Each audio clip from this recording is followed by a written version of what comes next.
9:02 a.m. We're going to call the meeting to order. Good morning, Miss May. Can we start with the roll call?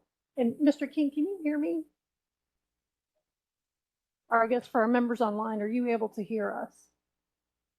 Yes, we can. Thank you. Chair Hampton. Present. Vice Chair Blair. Mr. McGregor.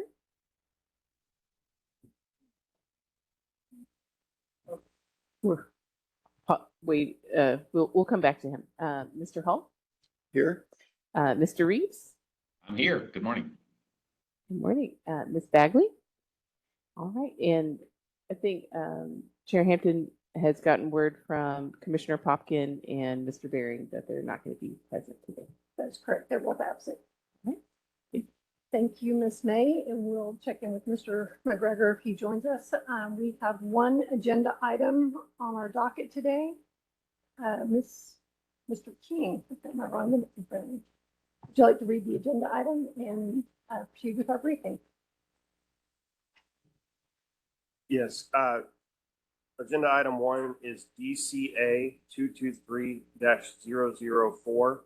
It's consideration of amending chapters 51 and 51A of the Dallas Development Code, sections 51-4.217B20 and 51A-4.217B11.1, temporary inclement weather shelter and related sections, with consideration being given to appropriate spacing requirements between temporary inclement weather shelters and the Central Business District.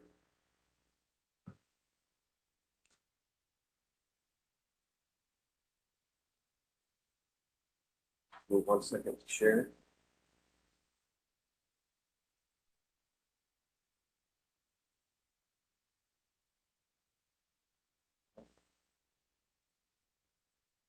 So good morning. I'm Mike King. I'm a senior planner with the Planning and Urban Design Department. Waiting for the slide to catch up. Okay. So quick presentation overview. We're going to go over the background and history, the purpose, the operational issues and concerns which lead us here, our staff recommendations, and then we'll have the Q&A from committee, and then we'll talk about next steps. So first off, we have what we're talking about in the scope of what are temporary inclement weather shelters. Temporary inclement weather shelters are what they seem, but what they aren't is they're not disaster shelters. They're not where you go in case of a tornado. They're not where we go after there's flooding and hurricanes, natural disasters. It's when the temperature is either at an extreme high or an extreme low, making it inhospitable for people that are chronically unhoused or temporarily unhoused to find a safe. It allows people to have a safe space to sleep at night that's a temperature that's not harmful. So back in April of 2019 and November of 2020, city staff, which was the departments of Office of Homeless Solutions, the Office of Emergency Management, and the Development Services Department, worked with Housing and Homeless Committee, the City Planning Commission, City Council, create a new chapter for the Dallas City Code, Chapter 45, to actually address temporary inclement weather shelters. And then we made a development code amendment to chapters 51, 51A to allow the zoning for them. In January of 2023, the Office of Emergency Management contacted us, and the Office of Homeless Solutions contacted us, requesting a amendment to Section 51, 51A for relief of the current requirement of a facility that is leased by the city within a half mile of the Central Business District. The zoning, today we're meeting to discuss amending those sections. And so what we're trying to do is remove the barrier to using city leased land within a half mile of the Central Business District for temporary inclement weather shelters, and remove that conflict from the Dallas City Code. So the current wording of it is except at the Kay Bailey Hutchison Convention Center and the other city-owned facilities, this accessory use may not operate within 0.5 miles of the central business district. That's the same wording for 51A. And what we've learned is city-owned does not mean city leased or city contracted. So city-owned does not allow the city to use lease space to meet the capacity needs for temporary and inclement weather shelters. So our common legal understanding of owned versus leased is the main issue in this case. What we're proposing is just a slight amendment, 2 words, adding or leased to the language. So it says, except at the Kay Bailey Hutchison Convention Center and other city-owned or leased facilities, this accessory use may not operate within 0.5 miles of the central business district. So just allows us a little legal leeway. If recommended by ZOAC staff, and the ZOAC proposal will be forwarded to the City Plan Commission at the earliest available meeting. And then if recommended by CPC, the proposal will be advanced to City Council. So with that, I would be happy to answer any questions from you. And look forward to moving us along. The Director of Office of Emergency Management is also here to answer any questions.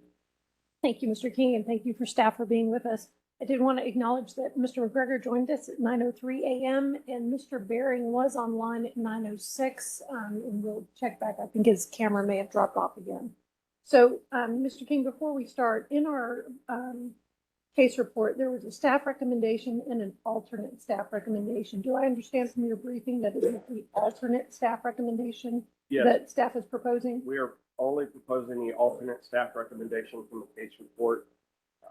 We do not want to recommend the deletion of this section or the subsection at this time. Thank you, Mr. King.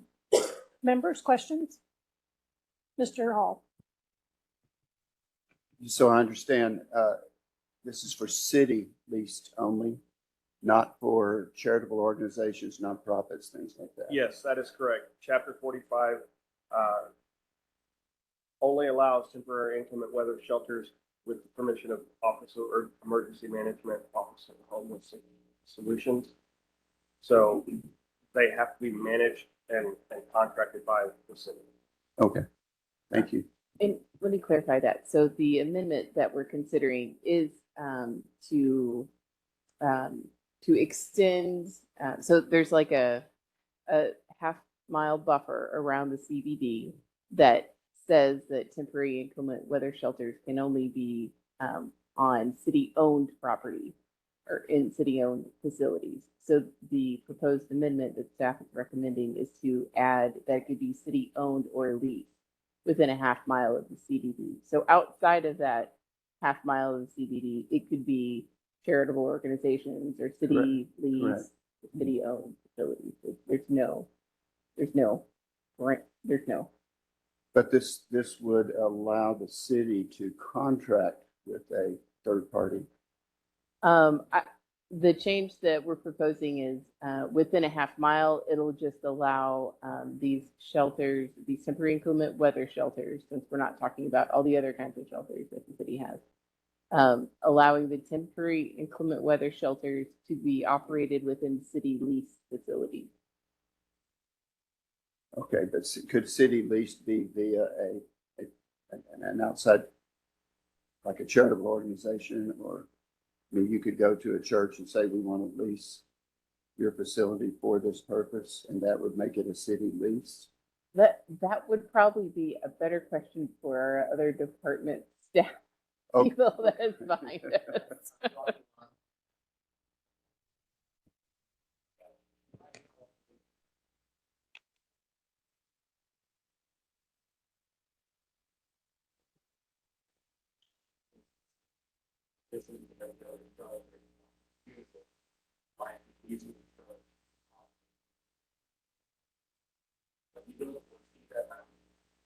We have one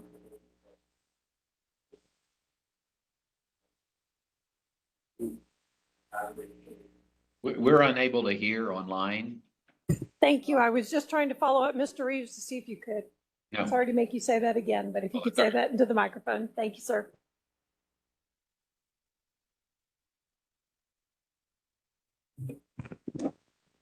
Yeah, good morning, sorry.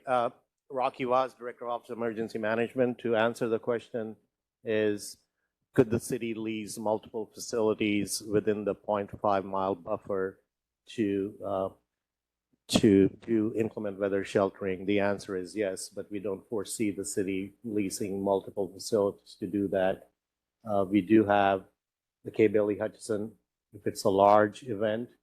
We do have the library that we have used in the past. We do have Fair Park that we have used, and it's available to us.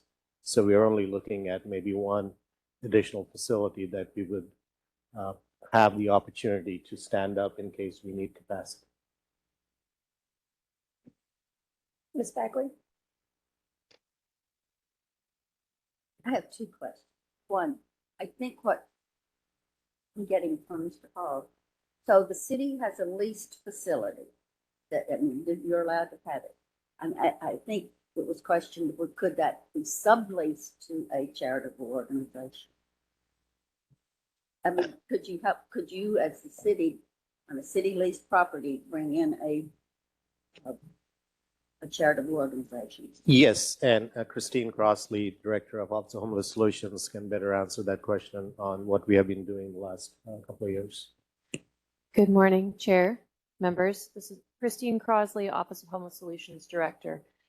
So just to go back to the part where this is only city leased, whatever we do, if we were to engage a new property to lease it, like we did with the one that is currently being leased for enhanced shelter uses through OEM, that all has to go through council approval. So there's not a world in which we would just do it without council approval. So there's that layer as well that stays in place. For this particular one, what we have is it is leased, and then the managing agent comes. We are able to have the managing agent or external partner be the landlord of the property. And so that landlord in this case is Austin Street. And so they are able to come back in as the landlord in a very specific property leased way to operate that enhanced shelter. Now, if we were going to operate a site and then have just a nonprofit come back in, that would have to be a request for solicitation, a competitive process that again would go to committee, would go to council. We wouldn't just be able to say, hey, we want you and bring someone in. The subcontractors, so to speak. Yes, I mean, if it's city leased, then we're just talking about the ground lease. We're not talking about the operations of that. But the operations would have to be approved by council and committee. Since you didn't reference 4 in the, that's included. So it's like you've got everything in the block, and then the restrictions in the subsection do not apply to this use stays in the, or is that an addition? It's not an addition.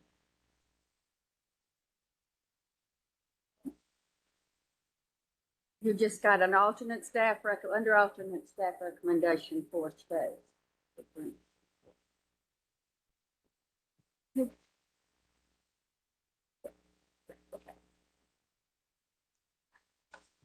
Members online, did you follow that? The question was item or Romanet 4 that's in the case report under 11.1. There's no change recommended to that. That was the clarification asked. Vice Chair Blair. Just to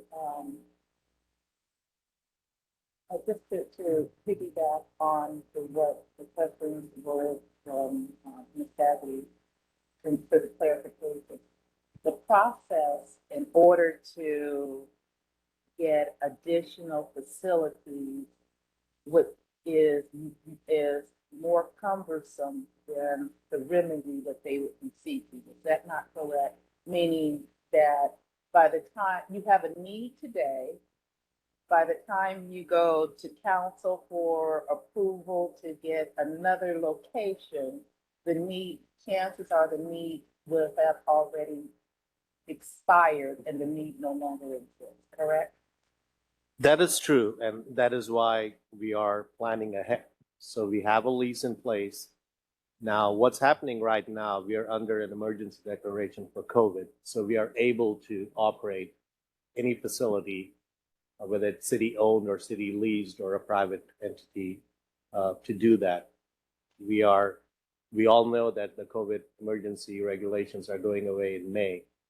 So for the next coming year, we want to be prepared to have this language so that we can use the lease facility. And we have a lease right now, like Christine mentioned, with Austin Street Shelter. They manage the shelter for us when it is activated, and we'll continue doing that. And we will look at our capacity need and add more lease facilities if we need to, so have it ready to go, because we get normally 24 to 48 hours notice before we have to open up the shelter. So that's where we are. And could I also just add, it is emergency, but we have, we've done this now, or at least I've been tracking this data for 3 cold weather seasons now. And so we know that there's an average of, I won't say this year, knock on wood, but an average of 20 days of cold weather. We know that 5 to 10 of those days will need mass congregate shelter, which is why we already have a lease in place for Fair Park for the larger shelters, but the smaller ones, we don't need that much space. But we still do need a centralized location that is equipped to be able to shelter people in a way that there are showers and appropriate plumbing and supervision and space security. And so we know that we need that. And that is why that space was approved by the council, is because we have this data-backed strategy of here's what we know we will need. And so having this in place allows us to not be super reactive in a way that in the past has made us had to open up rec centers across the city, which is not very conducive to tranquil setting, just because you have to keep moving people as the schedules of the rec centers need. That answers your question. Thank you. Other questions, members? Thank you, Madam Chair. I have 2 questions. I'm confused on what staff's preferred recommend, or what staff's recommendation is. I thought I heard it said that you don't want the 0.5 in there, but the report says that you do want, that you want to eliminate the 0.5. So I'm looking at page 4. The one before last paragraph says staff recommends an amendment, blah, blah, blah. And then the second sentence says staff's preference is to delete the spacing requirement altogether. Is that the preference? I think in a perfect world, it would allow OEM and OH staff a lot more leeway, but we understand the subtleties that council has advised us on around the central business district. So, and what are those? Can you share those with us? just a concern that all of the shelters will be centrally located within the central business district and not outside of the central business district. So it was just a concern from council. I see. So back it's in not, 2020. all right. So not necessarily logical, but that's how they feel. That's correct. And if I may, Mr. King, is it correct that we have 3 facilities that are currently operational? I have to leave that to them. I mean, right now we have the Austin Street Shelter manages a shelter 365 days. They moved to a new facility. Their older facility across the street is what we have leased. So that's one that we activate during winter weather or shelter need. The second location is our central library. We have redesigned the space where we can use the first floor and do that. When it exceeds these 2 facilities capacity, we move them to Fair Park for a larger facility. So those are our 3 facilities that we're looking at, right? And just for clarification for other members, is it also correct that outside of the central business district that we've also, with this that we're putting in place, we have additional facilities? Yes. Thank you. So follow up on the McGregor. same, thank you, Madam Chair. I follow up on the same topic. Help me understand capacity and need for capacity, and how, if at all, this radius limitation affects your ability to get people to shelters to, or what? I think because we are able to currently operate under the COVID emergency declaration with Austin Street and to use our own city-owned facility with the library, it doesn't affect it as much. I think there's two things. For ease of transportation, especially when there's a lot of ice on the roads and it's hard to move at all, it is very handy that a lot of the sites are close together. Just from personal experience, if I'm having to drive my four-wheel drive Jeep from one site to the other, it's a much shorter distance, and it's a much shorter distance for our emergency transportation network to travel. But they're also going out through the rest of Dallas. And so in a perfect world, we would love to see a network of temporary inclement weather shelters in every district supporting this. But we also do know that if it's going to be a centralized space for us to work from, it does make more sense just from a practical standpoint that it's closer to the other backup and ancillary sites, which are the library and then the ultimate one being Fair Park. So in you find yourself in a case of inclement weather, you're rushing to try to get things done. Are you better off having the freedom to make a choice of which facilities to use? Do you have more freedom to make that choice if this 0.5-mile radius was not in the library? Yeah, the 0.5-mile radius is really not a big concern of ours right now, because we know, in 2020, Chapter 45 was written to allow nonprofits, faith-based organizations to open up shelters throughout the city. And that process is an application process, gets approved by OHS, and that's there. Within the CBD, the 0.5-mile radius, the facilities that we have right now gives us enough capacity to do sheltering as we need to with the city-owned or leased, which we're asking for right now. If that's added to that, that gives us the capacity to meet the need that we have. And I think it's also the recognition that with that small change, we can do what is needed. If we needed more, we would request more, but we're able to do that in a way that really does not ask for change in what is a policy issue, not a staff issue. And just to follow up, we could, if we have a severe winter season next year and we have multiple days, 3, 4, 5, 6 days of sheltering need and we exceed our capacity, we could go and lease an emergency facility that meets our need to open up a shelter. That gives us the authority with this change to go ahead and open up shelters at city lease spaces. No, we're in the Pennsylvania district. Within the central business district, we could do that. Yes. With this change. Oh, With this change. And then, is it correct, because you haven't mentioned, you also have the K Bailey Convention Center is also available as currently written. Is that correct? That is an option, but we try not to disrupt the conventions and the meetings over there. So we will do Austin Street, Central Library, Fair Park. Understood. Just sort of trying to make sure what facilities are currently available, and then with this adjustment. I think I have one question for the city attorney. It may come back to you guys. Based on this discussion, we are talking about leased facilities, but is there a distinction between long-term or short-term leases that needs to be evaluated, or was that considered by staff? I'll put that to both. Oh, we did ask Laura Morrison with the city attorney's office, hey, is there an interpretation where city owned is the same thing as city leased? And she said, no. No, it's not the same. It needs to be changed. So, she didn't opine on short term or long term, but she did say that lease is not the same as city owned in this context. Understood, but I mean, yeah, I guess, and maybe this is where it does come back to you all, is the intent that if we did have a sudden event, that you would have the ability to do a 30-day lease, or are you anticipating that this is something that you are either already have a long-term lease in place, or, and clearly there's other factors for these facilities that come into play that it may influence where those potential alternate sites might be? So we we do our planning based on what we have seen, the data that we have, and we have long-term leases.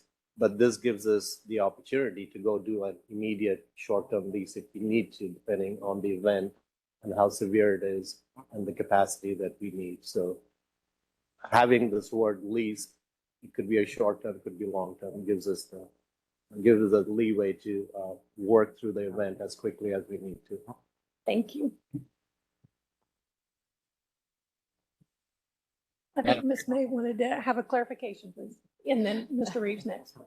Mr. Voss, so I think you also mentioned earlier that if the city were to lease a facility from a nonprofit or faith-based, it would also require council approval. So by saying city owned or leased, it's implying, or it's saying that council will kind of be in charge of what gets Absolutely. We there. have to go to council. During an emergency, we might do an emergency lease, but it has to go back and be ratified by the council. Good clarification. Mr. Reeves. Yes, this might have been said and I missed it, but in our staff report, it's quite the detailed timeline. And it's city council that added this 0.5 mile buffer around the central district, right? It wasn't the original recommendation of ZOAC and CPC. That's correct. Okay, so have you answered why council did this? What was their rationale of the 5 mile or the 0.5 mile buffer? I think after Sarah and I watched the 2-hour debate over this one little clause that they added in, we're not exactly sure why. Well, I'm not exactly sure why. Sarah might know. There was concerns from the council members of District 2 and 14 that they felt like there was there's a concentration of sheltering in downtown, and they felt burdened by sheltering activities, and so they wanted to, and then they wanted to just ban them within a half mile, and then some other council members, brought up, well, what about the convention center? And they said, well, yeah, we'd be okay with that. And then another council member said, well, what about city-owned facilities? And they said, oh, yeah, we're okay with that too. And so then they added those two exceptions in there. And this was all a 2.5-hour conversation, at 8:30 in the evening, when all this happened. It was very interesting.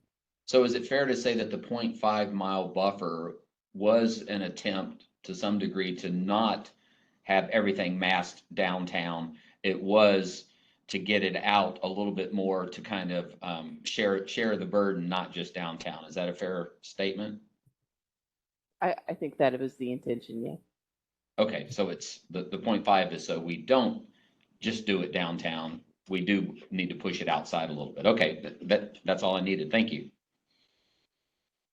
And if I may, a follow-up on that, isn't it also to recognize that our populations are distributed throughout the city, and while we do have the need for these centralized services when we have these emergency events, but it's also trying to respond to meeting people where they are. Is that fair? Yes, that's absolutely correct. And I will say that OHS has never stopped soliciting additional temporary inclement weather shelter partners. It's just, we haven't had a huge response. At first it was COVID. Now I think people are concerned about financial factors and the lift. And that's something we're looking to address as well. But while we are working on that and asking for more folks across Dallas to help support us, the need still has to be met, right, during an emergency. And so we've identified not only a space that can do that in a way that is far more conducive and cost effective than the Kay Bailey or Fair Park, which that's why they're not, we've had a lot of people say, well, why didn't you just go to Fair Park? Well, that's 2 airplane hangars stitched together, while impressive in size, are not conducive or cost effective when your median average for sheltering people may be 500 to 700 during an average inclement weather storm or issuance. And so having the Old Austin Street site, which is close and has a shelter set up in a way that is also ADA compliant already and meets with our human rights needs for our human rights officer is really the most cost effective. And then when it's not being used for that, It can be used for training programs whenever OEM needs it, storage. I think having that extra space for the city is just a win-win as well. Thank you. Other questions? Mr. McGregor? So, this may be for you, and you might not know the answer, but it sounds like from that conversation, there was a perceived burden from allowing too many facilities close to downtown. But we're talking about 20 days or less a year at a time when parts of the city are probably shut down anyway. What's the burden to those districts to have in a time of emergency or time of inclement weather, give the city the ability to use more spaces for this? What is it? I don't get what the burden is, other than the perception that something ugly is going to happen when the homeless are sheltered. I don't know if I'm the proper person to answer this, but I think it wasn't so much, I don't know, maybe it wasn't a burden necessarily, but I think maybe they were concerned that it might like proliferate in downtown, the concept of having a temporary, I'm not really sure. Okay. All right. Well, So, And is it also, I think Mr. McGregor and I were perhaps both on Plan Commission when this was originally considered. Is it correct that part of this was responding to having to bring folks to downtown that need to then get back to the other areas of the city where they are regularly unhoused, unfortunately, but it's the movement of the people, and it can sometimes be a disadvantage to bring people to a central location when that's not where they are regularly at. And I think we got partly a response, perhaps. Yeah, just to clarify, yes, our old model was, okay, well, let's get the transportation, let's get them here, and then let's, bring them back to where they were the day before. Well, that can end up with 600 people at, our calling right before they're about to shut down, because over 4 or 5 days, 600 people use that as their entry point into the system. And so now what's best practice is all of the sites that we have open, which, if it included one in North Dallas tomorrow, we'd make this work, have an intake capacity. So you can go wherever they are. We have zones for transport. If you need transportation the next day, we can help you. But what we do is actually we equip all of the temporary inclement weather shelters with DART passes, so people can just organically get to where they need to go. Thank you for that clarification. Other questions? Mr. Hall? So, are there shelters in every district? And if not, how? I see you shaking your head, so the answer is no. How many districts are there shelters in or not? I think my boss would be so unhappy right now. I used to have the map of how many facilities are in how many districts burned into my brain, and it's a very lovely color-coded map we spent a lot of time on, so I should remember it. But we do have shelters or homelessness supportive facilities in most districts, because the city council charge was to have one in every district. We have a handful that we are still working on. So that capacity across the city is shoring up. We're very proud of that. But that is not walk-up facilities necessarily. That is places for people to live, to receive services by referral. So when you're talking about temporary inclement weather shelter, that is still mostly down here in a handful of districts. Not for trying. We would love to see if somebody from North Dallas, I don't know, Bank of America wants to donate half a building I don't know about. I would love that, but it hasn't happened. Thank you. Thank you, Mr. Hall. And just to bring us back, we are talking about temporary inclement shelters with this. Vice Chair Blair. And that's what I was going to say, that the outside, the sheltering outside, that process was for homelessness on a long-term basis. This is just for temporary, short-term, and it's not the same as the others.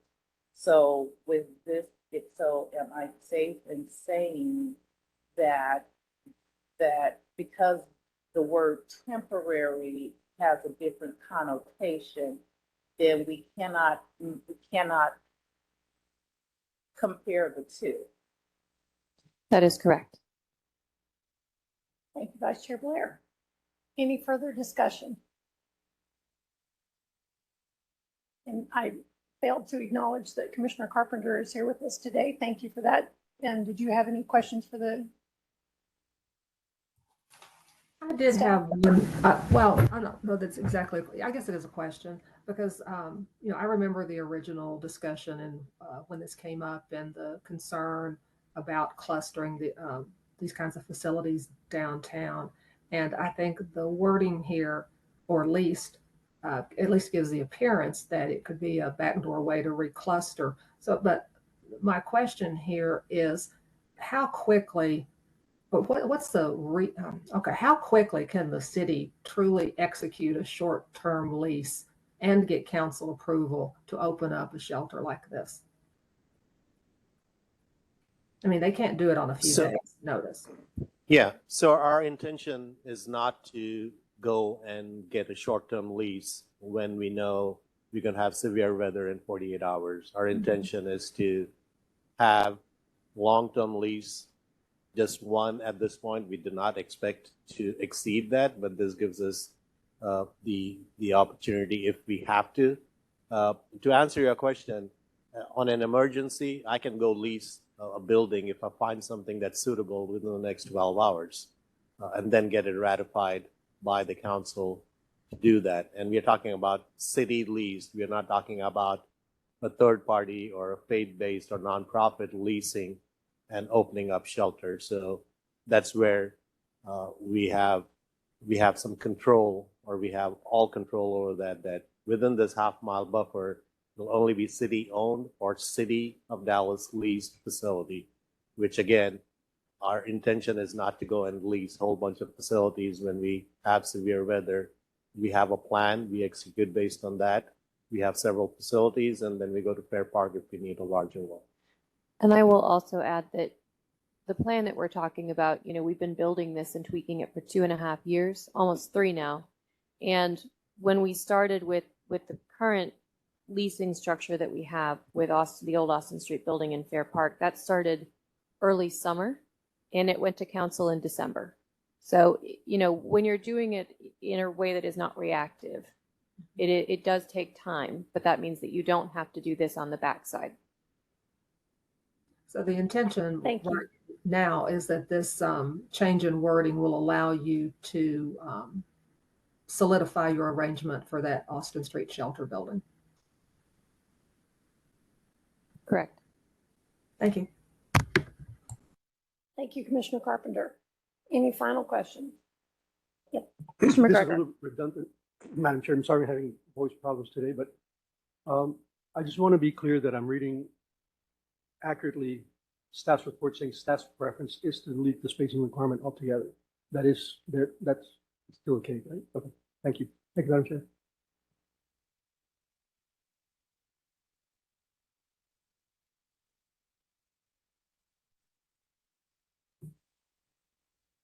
No, the question is, I want to make sure I'm reading correctly in staff's report. Staff's preference is to delete the spacing requirement altogether.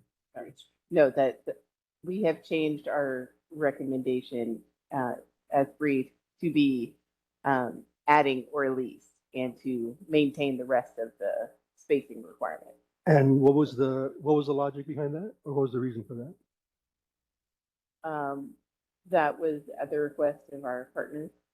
So we know that's a larger conversation to striking out the 0.5 mile buffer. Council will take that up. They have indicated that they would. So all we're asking this time to give us the authority to operate a shelter post-COVID declaration to add the word leased. Thank you. And if I may, Madam Chair, and this may be perhaps a question for legal, but as a committee, we're tasked with studying the information that's given to us and then setting up a recommendation that we see fit based on what we saw, right? And it seems here like we're being told, well, council says that you should do this and not that. That's not our role as a committee. I mean, as a committee, we process information. The politics will happen at council, but I'm not here to rubber coat whatever council says they want. It's already happened recently, and it's very annoying. I think as a committee, we should just look at the information we have. If we think that removing the half-mile buffer is the correct answer in our non-political status as committee members, then that's what we should recommend. Thank you. And, Mr. McGregor, thank you. sorry, it wasn't a question, I guess, huh? It was a statement. Well, I guess I will ask a follow-up question of staff then. Is it correct that what's before us today is essentially codifying how the city has been operating under the current COVID emergency protocols? We've got the data that proves that this is working. Is there anything that this is not meeting in terms of your identified needs based on your averages and all the information that you shared with us today? That's correct. I mean, what we're asking or requesting this committee to approve is adding the word lease so we can codify what we have been doing under the COVID emergency declaration. Thank you. Madam Chair, I'm sorry, I have to say this, but as long as you follow up my comments with a comment to neutralize what I just said, I have permission to follow up on your comment so that I can, I still want to be clear that staff's initial recommendation and original recommendation, in spite of the political items that might happen at City Plan Commission, is to remove the half-mile radius. Is that correct? Am I reading the report correctly? I'd say that the city is able to operate in either scenario. And So, which one would the staff prefer? I think we are happy to go with either, but I felt like it would be an easier consensus if we just tweaked it to add or lease, and I think it would serve the needs of OHS and OEM if we go with the alternate, but they could also operate on the others. So what's the point of having a committee if we are afraid to come up with what we think is the right answer because somewhere up there it'll get political? I mean, we're not a political body. I think we heard this as our recommendation to make to City Plan Commission. That's our charge. So you're telling me to stop? Okay. Well, I think Commissioner or Vice Chair Blair also has a comment. I think you asked your question and unless. Right, so I'll stop. You're asking me to stop. You interrupted me to stop. Okay, thank you, Madam Chair.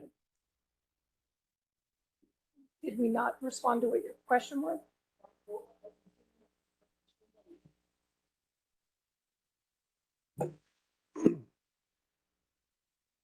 I believe that the role of this committee is being limited. We're being limited to come up, to do the good work of thinking through an issue, because we've already been told not to touch the half-a-mile requirement. So we can't even think about whether it makes sense or not. I would, if I may, and City Attorney, please correct me, this body would make whatever motion, debate, and vote that we elect to do that and send this forward to City Plan Commission. Is that correct? But that's not how, that's now, Madam Chair, respectfully, how the conversation is being led. You know, in bringing up the preferred staff recommendation, that's a staff report, I'm being told stop. You've already been, that question's already been answered. I believe I was just trying to clarify what I heard staff say their recommendation was to us during the briefing. And what was If any that? member would like to make a different motion or make a different recommendation, that is certainly at their discretion. So I'm still not clear, Madam Chair. Staff's recommendation is not what's written in the report as your preferred recommendation. I heard we could go either way, but are you saying that it's not your preferred recommendation is not to include the half mile?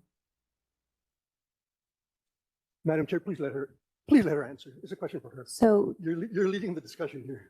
can I, Yes. I'm calling it. okay, can I answer as staff? Because Sarah, is it okay if I answer? Okay. So our preference all along has been just to change the language to as owned or leased, because this is an emergency situation and we just need to be able to do this with a minimum of change makes it okay. If there is a larger policy discussion, that's not something for us, right? We are just saying, here is the way to get this done with the least amount of change possible and meet our needs. So a larger discussion is not something I think that we see as our purview. Okay, thank you. That helps a lot. Thank you, Madam Chair. Mr. McGregor, Vice Chair Blair. So, Mr. McGregor, you're good. You're good. I'm good. Thank you. Okay, thank you. Any further questions? Seeing none, is there a motion? Vice Chair Blair. I move that we close the public hearing and move this to CPC using the alternate staff recommendation of Romanet number 3 to accept at the K Bailey Hutchison Convention Center and other city-owned, and adding the term for lease facilities. This accessory use may not operate within 0.5 miles of a central business district. Is there a second? Thank you. Discussion. Mr. McGregor. Oh, no, I'm sorry. So any further discussion? Seeing none, I will call the vote. We have a motion by Vice Chair Blair, second by Ms. Bagley to move this forward to City Plan Commission per the alternate staff recommendation to add the term at or least. All in favor? Aye. Aye. Any opposed? Motion carries unanimously. Thank you all for the robust discussion. So we have other matters, our approval of our minutes from January 31st. Is there a motion for the minutes? Thank you, Vice Chair Blair. Mr. Hall, second. All in favor? Aye. Aye. Any opposed? Motion, or the minutes are adopted as submitted. I think one other item we just wanted to update everyone on, we had discussed our concrete batch plant and the potential for a tour. I think we had announced at the prior meeting, but wanted to make sure that everyone is aware. There were some logistical challenges with the operators with arranging for us in a public format to visit all of those sites. Staff will have a map of those locations that is going to be publicly available as a part of our next meeting. And obviously any member of the public or of this body can visit that. I think staff is evaluating whether or not we could do a more traditional bus tour only, where we don't go into the facility, but would be able to see them in their context. And I think they're going to send an update on that if that is something that we're able to arrange. But since we talked about that, wanted to make sure we reported back to everybody on where that.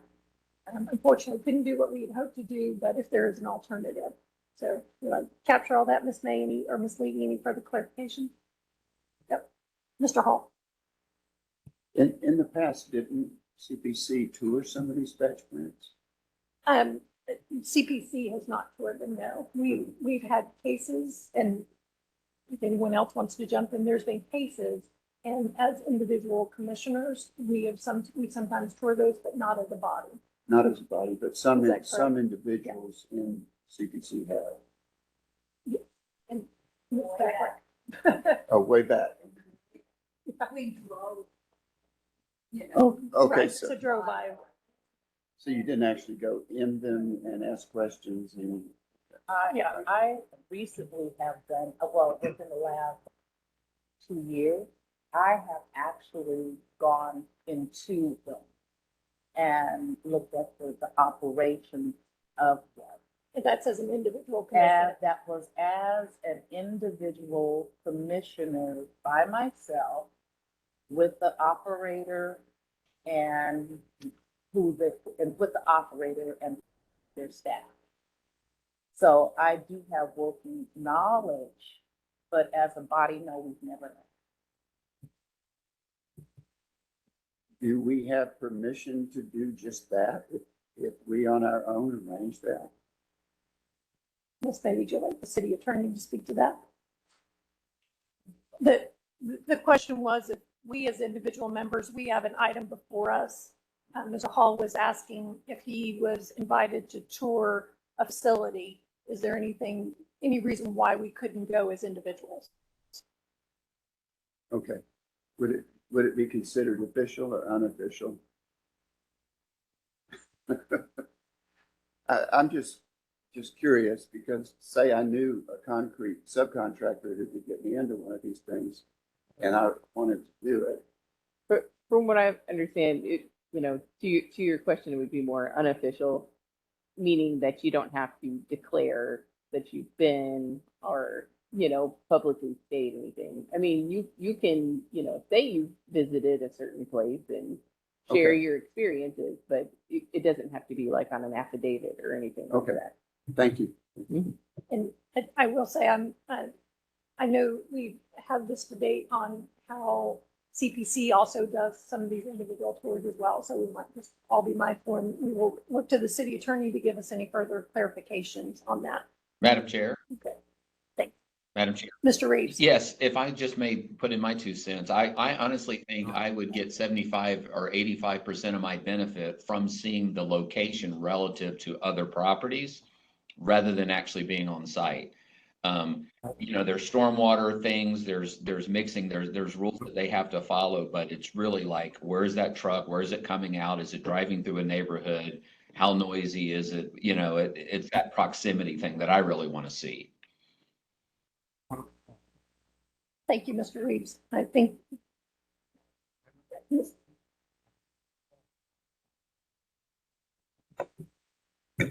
Yes, and to that point, that this body would be evaluating, the land use, proximity, appropriateness, and not really the business operations.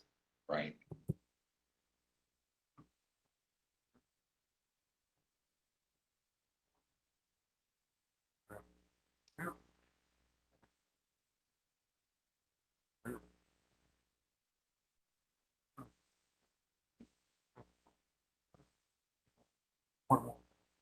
Sorry, we can't hear what's being said. Sorry, I was calling for the adjournment and then didn't hit my button correctly. So we have a motion to adjourn by Vice Chair Blair, or by McGregor, second by Vice Chair Blair, and it is 9:53 a.m. and we are adjourned. Thank you all. Thank you for staff for being here today. Thank you.